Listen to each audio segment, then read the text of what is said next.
पुरते निकसी रघुवीर बधूधर धीर दये मग में डग दोय।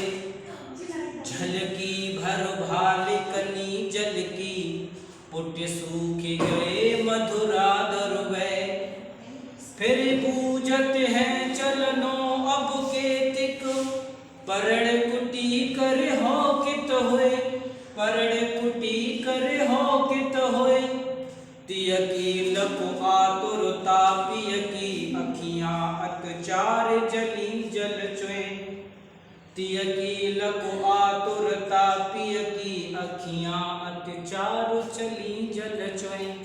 देखिए, जब भगवान श्री राम और उनकी अर्धांगिनी सीता और अनुज भ्राता लक्ष्मण जब वन के लिए जाते हैं तो बाबा तुलसीदास ने लिखा है कि पुरते निकसी रघुवीर बधू। पुरमानी उस नगर से, अयोध्या से, निकसी मानी निकली, रघुवीर मानी भगवान श्री राम की, बधू मानी पत्नी। जैसे ही अयोध्या से भगवान श्री राम की पत्नी ने धर धीर बड़ा धैर्य के साथ पैर रखे कहाँ, मग में डग दुए।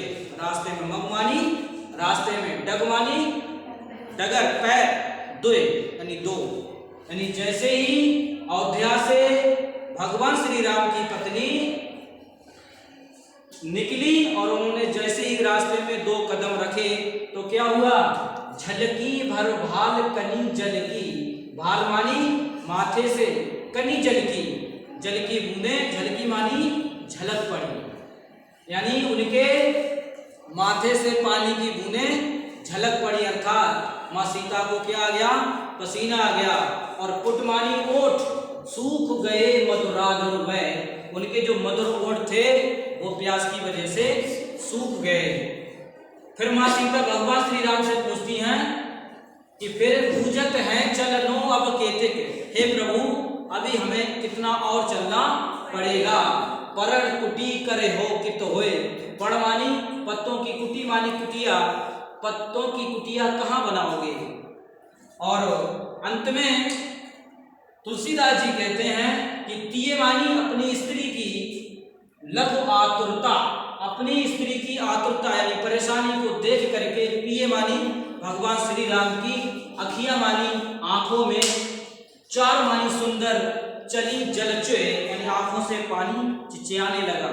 कहने का मतलब अपनी पत्नी की आतुरता को देख करके, परेशानी को देख करके भगवान श्री राम की आंखों में आंसू आ गए। ठीक है, एक बार और देख लो। जैसे ही लिखेंगे, कैसे लिखेंगे, तुलसीदास जी कहते हैं कि जैसे ही भगवान श्री राम की पत्नी सीता ने रास्ते में दो कदम रखे तो उनकी माथे से पसीने की बूंदें झलक पड़ी और उनके मधुर ओठ भी सूख गए। फिर भगवान श्री राम से पूछती हैं और हमें कितना चलना पड़ेगा और पत्तों की कुटिया कहाँ बनाओगे।